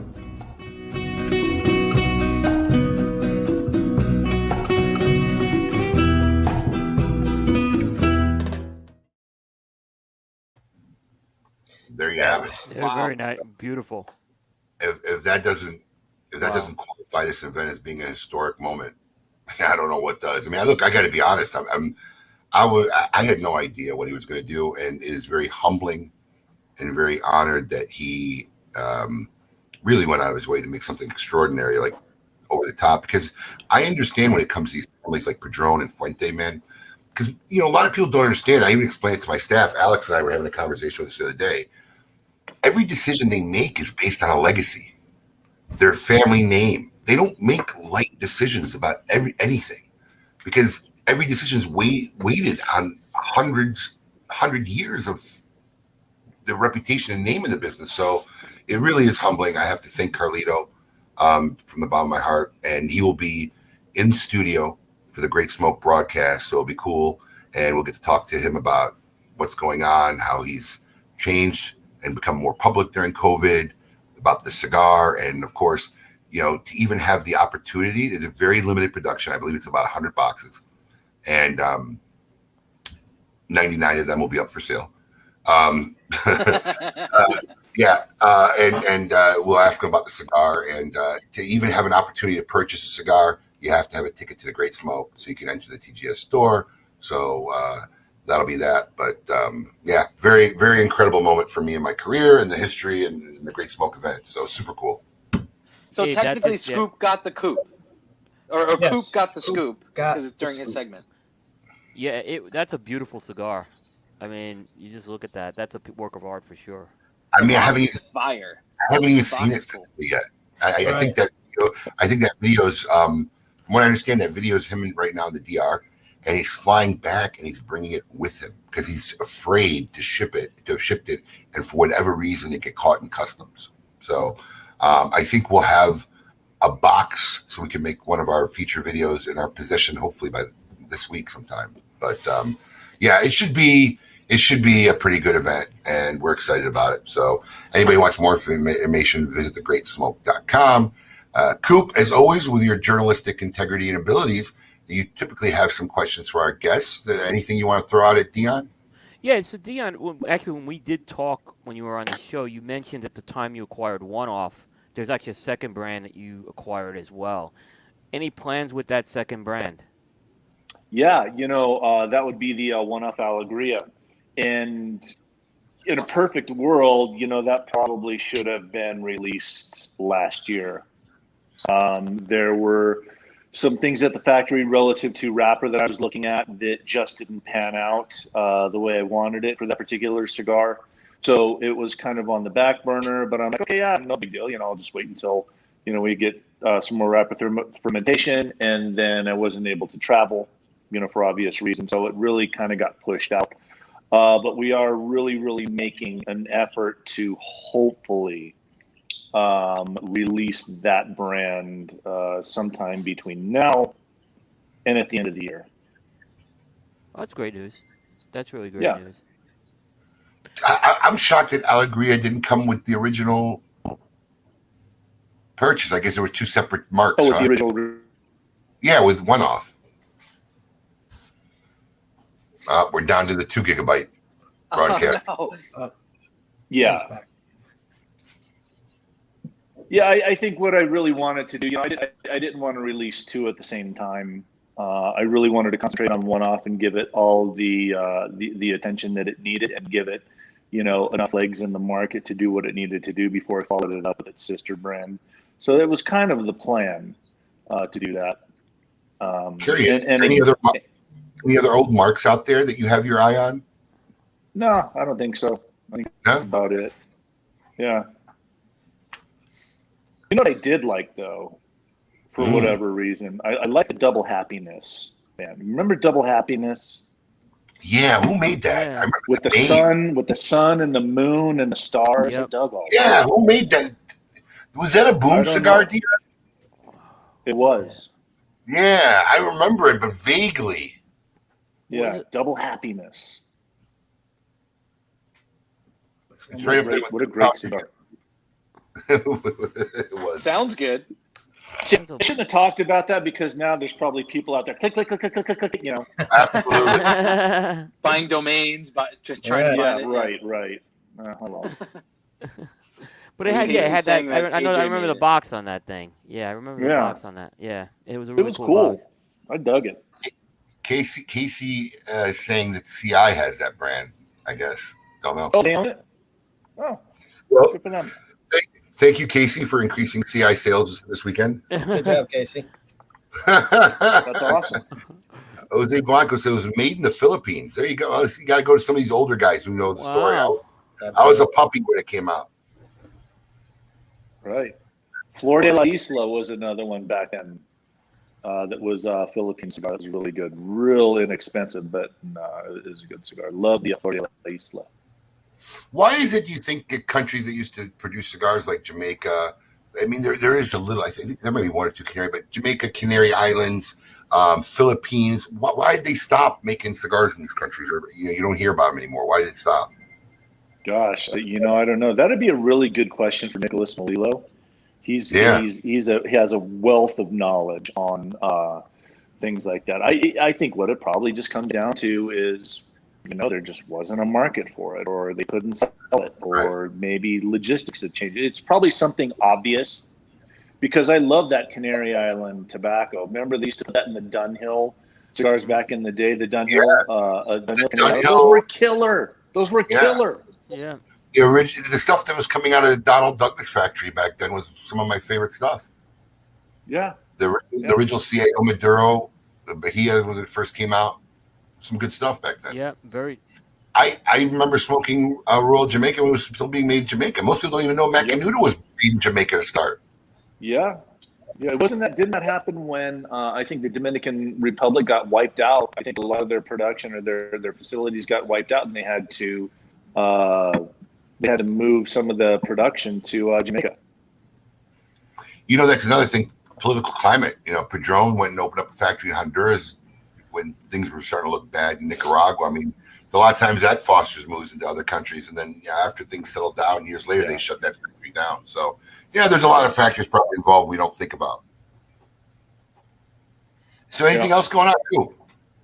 Well, as far as news, it was a very slow week this week. I mean, those were the highlights, if you want to say. Those are the hot buttons. What do you got coming on this week on the show? Any interesting of your 20 broadcasts this week? We have two. On Thursday, Mickey Pegg's going to be on. Mickey Pegg? I haven't interviewed Mickey before. It's funny. I just posted, part of our social page. I like to post little snippets of our history over 25 years.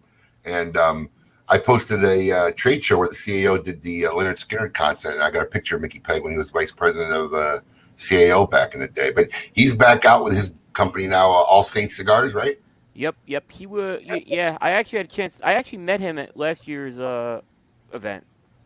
I met him down at your store for the first time. Is when we first. Oh, met. okay. Yeah. Yeah, and you're not coming this year, huh? Too bad. Yeah, I'm still under self-imposed quarantine right now here.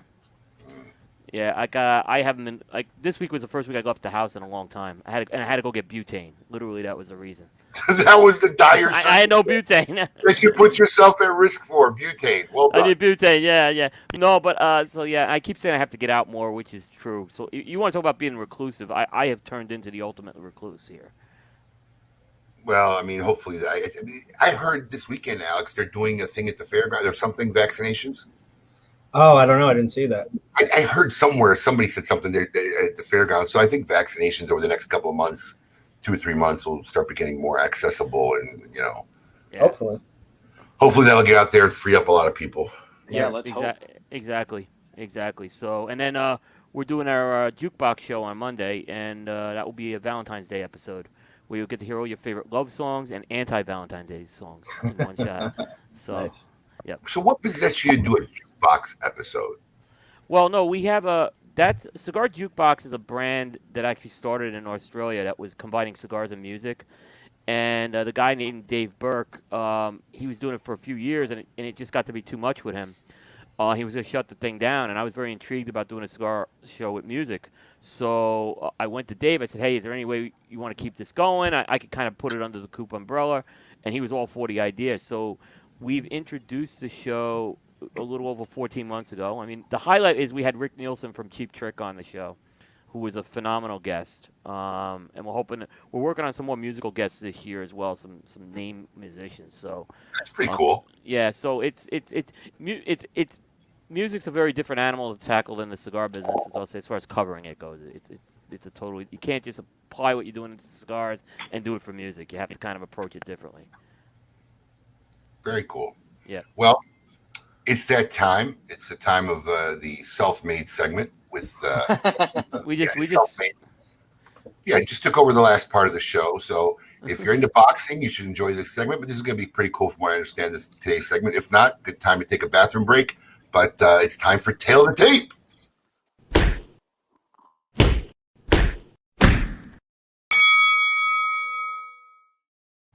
All right, so Paul, switch us first, number one. But before we start the clock, Coop and I have made this decision to take on the daunting and excruciating task of counting down the top 10 greatest boxers of all time. So I don't know about you, Coop, but this has been like racking my brain for the last few days. It's a tough thing to do, but we're going to count them down 10-1 for the next 10 weeks. So Paul, go ahead and start the clock. All right, Coop, don't forget to unmute your mic. Coming in at number 10 for me, Floyd Mayweather Jr. is my number 10 greatest boxer of all time. And I have to qualify this pick by first going negative. To be honest, Floyd Mayweather's 50-0 doesn't really impress me. There's a lot of boxers who have had larger streaks of being undefeated than Floyd Mayweather. Also, I don't really care for his picking of fights. He's a little too strategic for me. But with that being said, Floyd Mayweather is probably the most skilled boxer that's ever stepped in the ring. If we had a list of skilled boxers, Floyd Mayweather's number one. Everybody else is probably a distant two. So Floyd Mayweather lands my number 10. Coop. Good pick. I went with Sugar Ray Leonard at number 10. And the thing about Sugar Ray Leonard is he probably would have been higher on this list if it wasn't for the retirements that he had. But he won championships at 5 weight classes. He beat all the big names in his day. I mean, so he beat everyone in his day. And the other thing is he held a couple of those belts simultaneously. He held the junior middleweight and the welterweight belt concurrently at the same time, as well as the super middleweight and light heavyweight belt. And I think he was a good definition of pound-for-pound boxer. Probably should have been higher, but the retirements hurt him for sure. Good pick. Good pick. Yep. There we go. Look at that. We actually got that one in on time. Yeah, we got it in on time. We did pretty good. Yeah. You know, one of the things I like about this pick, both of our picks, is this is one of those things that people would call a dream fight. You know, people talk about guys you wish you could see fight each other. Floyd Mayweather and Sugar Ray Leonard would definitely be one of them. Yeah, no, I agree. You know what was interesting about this exercise, Alex? I actually had to modify my list a bit because I had two guys that were just so obscure that no one was ever going to hear them. So I did tweak a couple of things on there because, again, I don't think if I mention these guys, no one would think that dream matchup. And I think a lot of these guys, I want people to think about the what-if scenarios just like that. Didn't we give them 90 seconds? We were told we could have a synopsis after the 90 seconds. Oh, it's all right. Nice try, Paul. Look, I'm not even going to lie. I couldn't even probably name you 10 boxers, but, you know, unless I delve into the Jerry Coonies of the world. But I got to say that Sugar Ray probably had to be one of the most fun to watch fight. Oh, he was. It has to be one of the most fun to watch. He was just exciting, and it was a good era for me. Him and he definitely, I think, was one of the most fun. So I was a little surprised he'd be down at 10, but definitely one of the most fun guys. A lot of guys don't even have him in the top 10, which is surprising if you look at some of the pound-for-pound lists, because the 5 years he took off were at the peak of his career. Right. And I think that hurt him, yeah. To his credit, like you said, Abe, you know, at the time, Sugar Ray Leonard was probably the face of boxing. Yep. You know, and he was the good guy face of boxing. Floyd Mayweather took that on, you know, in his era, but he was kind of the wrestling heel. He kind of took on the bad guy route, but was still the face of boxing. Yeah. No, Sugar Ray definitely. And Sugar Ray, I think, especially in that time, had a lot of endorsements. Yeah, he's one of the first, Wheaties boxes and things like that. Yeah, 7 Up, I think, Soft Sprite. I can't remember, but he had a lot of the 7 Up commercial. Yeah, he did that one with Duran, that commercial. He did one of them. Yeah. he had a lot of endorsements. Yeah, so yeah. Interesting. Gonna be cool over the next 10 weeks to see how this rounds out. Yeah, I mean, Mark, just pay attention for the next few weeks because Sugar Ray could be somewhere else in Alex's list. We've only revealed the number. We've only revealed the number 10. Maybe. Maybe, yeah. Did we lose Dion? Did he hop off? No, he's back. He's back. Oh, okay. I just didn't want to. He's there. He is. He's sitting right there. There he is. Are you a boxing fan at all, Dion? Yeah, I was back in the day. I mean, I think through the 80s and 90s. I mean, which I still considered. Well, there's periods, right? I mean, you can discuss for weeks and months and years about when the golden age of boxing is, but I think relative to me when I was growing up, it was really in the 80s, 70s and 80s. I think. I mean, even though I didn't know much about boxing or see boxing in the 70s, when I grew up in Las Vegas. So I mean, Caesars always had fights. So we, when as kids we would go down. We'd ride our BMX bikes down to the Strip. And we just sit outside of the forum that they had in the back, which is pretty much this metal shed building where they'd have all the fights all the time. And we wait, and guys would come walking out early and like, hey, you want you have your tickets, you want them? So we get them and we'd watch. We'd go and watch fights that guys wouldn't want. So it was pretty cool. Yeah, I mean, yeah, loved it. Well, that's this week's Tale of the Tape. In traditional KMA fashion, in our closing moments, we're going to find out this week who belongs in a Cigar Asylum. Welcome to the Cigar Asylum, Did you know I'm utterly insane? We all go a little mad sometimes. where logic and reason cease to exist.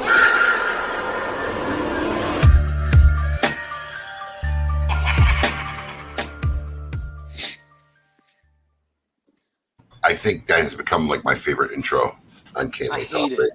I love it. I hate it. Absolutely hate it. I love it.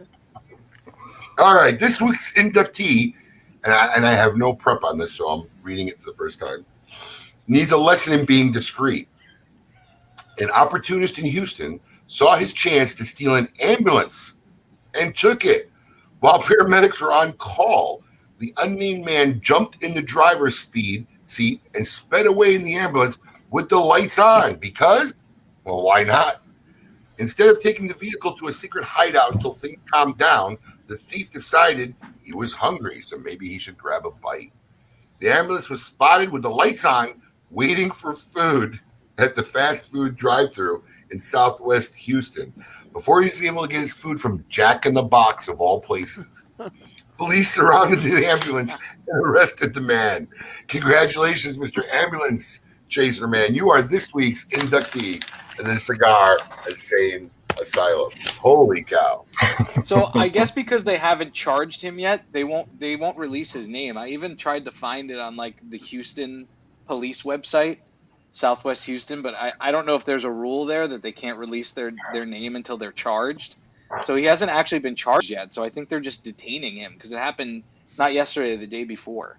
I just like to know if this guy stole an ambulance because he was hungry and wanted to get somewhere to eat, or did he like steal it for sport? I mean, obviously he wasn't worried about getting caught. Yeah, I'm sure he was stealing it for sport. I'm pretty sure he didn't know how to turn the lights off. That's why it was. Right. Maybe that's why, yeah, because they were on a call. Switches.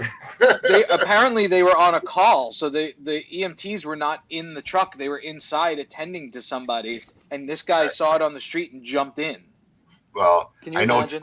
it's funny as hell, but I'm hoping at least the guy that they were on call for is okay. Seriously. Wow. So that's this week's Cigar Asylum.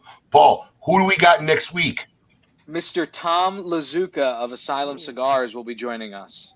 Oh, he's a great guest. It'll be interesting to see what he's been doing. Yeah. I think he's got the COVID. See, look, I just want to give Dion mad props, right? Because since we started doing these remote shows like last March, we've seen the COVID look on anybody. And look at Dion. He is picturesque as if nothing ever phased him. Nothing's changed. Styled, no facial hair. Bravo, sir. Way to keep it real. Thank you. Look at it. I did it for you, and mind you, I had to be up at 6:30 this morning 7 o'clock just so I can get ready to be on your show because I'm on this side of the coast. I know. Dion, so thank you so much. This takes time. This takes time. It's kind of one of the reasons why I went this way. I was going to say, believe it or not, we wake up this way. Yeah. The one year that I did Hair Club for Men, Cy Sperling, for those of you old enough to remember, I'm not only the president, I'm a member, right? I did that for 1 year, 9 months. Didn't even last 9 months because I started going bald like in college, but before I even got out, like it was balding. It was terrible. So I did that for 9 months, and it went from having like no hair products to gel, mousse, shampoo, conditioner, bad hair days, 35 minutes of work just to get it to look. I said, screw this. I ripped it off literally, and that was the end. It was a hair piece, a system. It was a system, right? Because all this still grows. It just started growing here. And the problem is, if you're one of these guys that got like the little monk patches, those are easy. No one will ever know. But I was losing it from the front. So it was a piece that they cut into your real hairline, and they attached this real hair on this mesh screen, and then you had to glue the front piece down. Yeah, hook me up with text me your guy's name. Seriously, you had to glue this front piece down that you were, super paranoid, like a heavy wind day or something just wasn't going to pick it up in the wind, and start flapping up. So yeah, terrible idea in my early 20s. But I think I got a picture somewhere in the office. I'm going to post it. I'm going to find it and post it. But I got a picture. It was actually at a cigar event where I was wearing it. So I'll post it. Oh, I want to see it. I'll post it for fun. Dion, I would like to say I've never. Never what? Go ahead. No. I would like to say I've never seen a good hairpiece, but if I have, I wouldn't know it was a hairpiece. That is true. Yeah, you might know it. I mean, I look at it. I wouldn't know it, but I mean, I remember the days how I looked when I have hair. Anybody who sees those pictures, no matter what, whether it's real or not, I look weird with hair to them now. So it doesn't matter. Yeah, I agree. Dion, thank you so much for joining us, brother. I appreciate it. Anytime. I know how busy your schedule is and what you got going on. So thank you very much. Have a great weekend. Coop, as always, thank you for your contribution. Thank you. Thank you for breaking that Carlito. Absolutely, man. Looking forward to it. All right, guys. And anybody out there, if you haven't gotten your Great Smoke ticket, do it. Check out thegreatsmoke.com. You're coming down to the final days if you want to get the party in the box before the broadcast event. There'll be some interactive components. So check it out. Now's the time to do it. Until next week, everybody, keep it lit.